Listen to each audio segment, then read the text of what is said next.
గౌరవ సభ్యుడు చెప్పినట్టు నేను చెప్పిన మర్డర్ కేసులలో అతని పేరు 16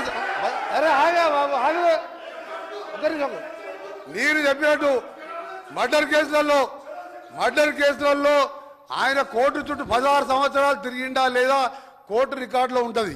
రెండవది దోసపాటి గోపాల్ అనే మాజీ శాసనసభ్యుడు బర్గులో దొంగతనం కేసు, అలాగే దొంగ మందు అందరూ నేను ఆయన ఛాలెంజ్కు సిద్ధం చేస్తున్నా. ఇది నిరూపిస్తా, లేకపోతే నా మంత్రి పదవికి ఎమ్మెల్యేకి రాజీనామా చేసి బయటికి వెళ్ళిపోతున్నా. ఛాలెంజ్ చేస్తున్నా, ఛాలెంజ్ రికార్డు ఆపేయండి. మీరు సార్ స్పీకర్ సార్ మీరు అర్జెంట్ చేయండి. మీరు నల్గొండ ఎస్పీకి వెళ్ళి రికార్డు తెప్పించుకోండి, హైకోర్టుకి వెళ్ళి తెప్పించుకోండి. 16 సంవత్సరాలు కోర్టు చుట్టూ తిరిగిన 2006లో కేసులు కొట్టేసి మర్డర్ కేసులు ఈయన నాయనమే. నేను ఆయన ఛాలెంజ్ సిద్ధంగా చెప్తున్నాను, రాజీనామా చేస్తా.